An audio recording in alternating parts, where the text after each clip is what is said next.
इसमें आपका पुनः स्वागत है। आज हम लोग वेद और उपनिषद की सीरीज नंबर दूसरी को लेकर के उपस्थित हुए हैं और आइए हम लोग इनमें कौन कौन से क्वेश्चन बेहतर तरीके से सॉल्व कर सकते हैं, इसको शुरू करते हैं।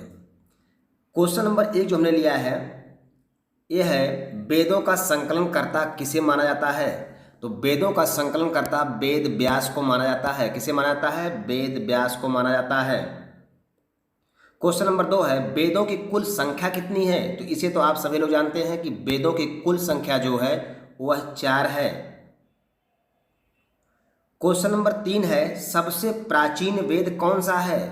यहाँ दोस्तों ध्यान दीजिएगा कि क्वेश्चन छोटे से मतलब नहीं है, क्वेश्चन पूछता कौन ज़्यादा है उस क्वेश्चन को रखा गया है। सबसे प्राचीन वेद कौन सा है? तो सबसे प्राचीन वेद है ऋग्वेद। क्वेश्चन नंबर 4 है, ऋग्वेद की कुल कितनी शाखाएं हैं? तो ऋग्वेद की कुल कितनी शाखाएं हैं? 5 शाखा है ऋग्वेद की। कितनी शाखा है? 5 शाखा है। कौन कौन है? साकल, वास्कल, अश्वलायन, सांख्यायन और मांडूक्य, ये 5 शाखाएं इसमें हैं। क्वेश्चन नंबर 5 है, निम्न में से कौन सा ऋग्वेद का उपवेद है? तो ऋग्वेद का उपवेद कौन सा है? तो वो है यजुर्वेद। कौन सा है? यजुर्वेद है, जो चिकित्सा संबंधित है। क्वेश्चन नंबर 6 है, ऋग्वेद के पाठ करने वाले को कहा जाता है? तो ऋग्वेद के पाठ करने वाले को होत्री कहा जाता है। क्या कहा जाता है? होत्री। क्वेश्चन नंबर 7 है, ईरानी ग्रंथ जंडा अवेस्ता और किस वेद में समानता पाई गई है या पाई जाती है? तो ऋग्वेद में। ईरानी ग्रंथ जंडा अवेस्ता और ऋग्वेद में समानता पाई गई है।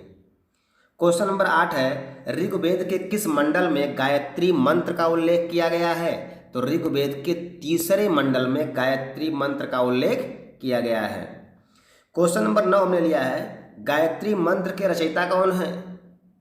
तो गायत्री मंत्र के रचयिता कौन है? विश्वामित्र हैं। कौन है? विश्वामित्र।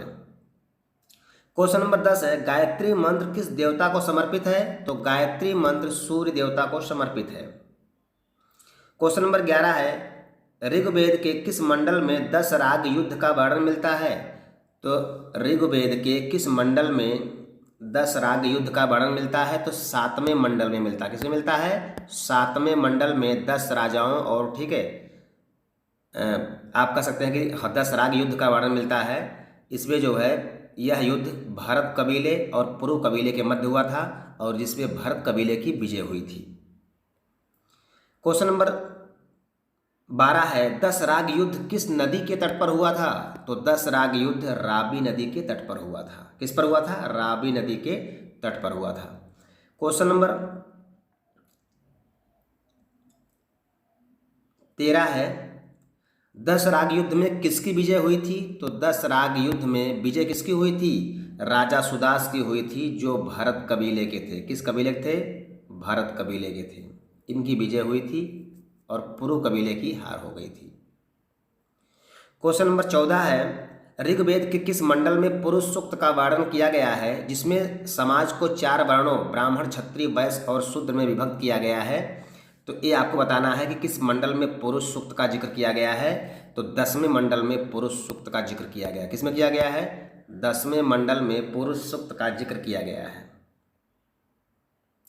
क्वेश्चन नंबर 15 है, निम्न में से कौन ऋग्वेद की शाखा नहीं है? तो साकल, वास्कल, अश्वलायन, एक कपिष्ठल जो है एक यजुर्वेद की शाखा है। ठीक है, काठक, कपिष्ठल, मैत्रेयी और तैत्रेयी, ये 4 जो है यजुर्वेद की शाखा हैं। बाकी साकल, वास्कल, अश्वलायन, सांख्यायन और मांडूक्य जो है ये ऋग्वेद की शाखा है। तो ऋग्वेद की शाखा नहीं है तो कपिष्ठल नहीं है।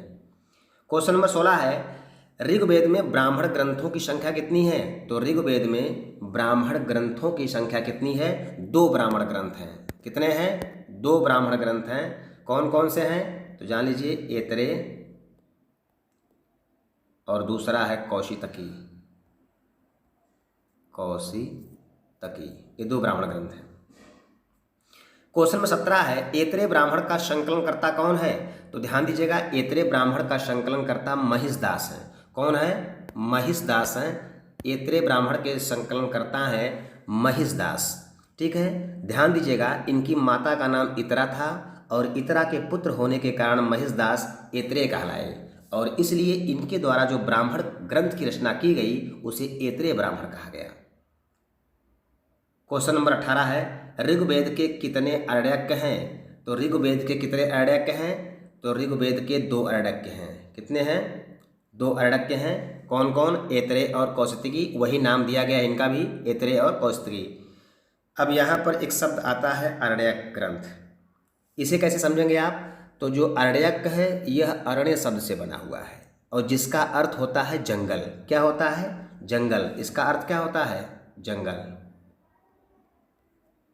एक चीज़ का ध्यान रखिएगा कि आरण्यक जो है ये ऐसा दार्शनिक ग्रंथ है जिसके जो है कि इसमें आत्मा, परमात्मा, जन्म, मृत्यु, पुनर्जन्म आदि के बारे में वर्णन मिलता है। और यह ग्रंथ ऐसे होते हैं जो शांत जंगल में लिखे जाते हैं या जंगल के शांत वातावरण में लिखे जाते हैं और इसका अध्ययन भी जंगल में ही किया जाता है। इसका जो है कि क्या कार्य है? तो आप ये जानिए कि आरण्यक जो दार्शनिक ग्रंथ होता है यह ज्ञान मार्ग एवं कर्म मार्ग के बीच सेतु का कार्य करते हैं। ठीक है। और ऋग्वेद के कितने आरण्यक हैं? 2 आरण्यक हैं, ऐतरेय और कौशिकी। क्वेश्चन नंबर 19 है, यजुर्वेद के पाठ करने वाले को कहा जाता है? तो यजुर्वेद के पाठ करने वाले को अध्वर्यु कहा जाता है। क्या कहा जाता है? अध्वर्यु। यजुर्वेद की कुल कितनी शाखाएं हैं? तो आपको बताना है कि यजुर्वेद की कुल कितनी शाखा है? 2 शाखा है। कौन शाखा है? 2 शाखा। एक है कृष्ण यजुर्वेद और दूसरा है शुक्ल यजुर्वेद। ध्यान दीजिएगा, जो कृष्ण यजुर्वेद है ये गद्य वाला भाग है और जो शुक्ल यजुर्वेद है ये पद्य वाला भाग है। अब क्वेश्चन नंबर 21 है, यजुर्वेद की शाखा कृष्ण यजुर्वेद की कुल कितनी शाखाएं हैं? तो इसकी 4 शाखाएं। कितनी शाखाएं हैं? 4 शाखाएं हैं। ध्यान दीजिएगा, 4 शाखा कौन कौन सी है? काठक, कपिस्थल, मैत्रेयी और तैत्रेयी। ठीक है ना, ये 4 शाखा है। अब जो है 22 नंबर पाते हैं, यजुर्वेद की शाखा शुक्ल यजुर्वेद की कुल कितनी शाखाएं हैं? तो शुक्ल यजुर्वेद की कुल 2 शाखा हैं। कितनी शाखा है? 2 शाखा है। कौन कौन सा? काण्व और दूसरा है माध्य दिन। माध्य दिन। क्वेश्चन नंबर 23 है, कौन सा वेद गद्य एवं पद्य दोनों में लिखा गया है? तो यजुर्वेद है जो गद्य एवं पद्य दोनों में लिखा गया है। चौथा है, यजुर्वेद का अंतिम अध्याय कौन सा है? तो यजुर्वेद का जो अंतिम अध्याय है वो ईशोपनिषद है। कौन सा है? ईशोपनिषद। क्वेश्चन नंबर 25 तरफ आगे बढ़ते हैं। कृष्ण यजुर्वेद कितने अध्यायों में विभक्त है? तो कृष्ण यजुर्वेद जो है ये 40 अध्यायों में विभक्त है।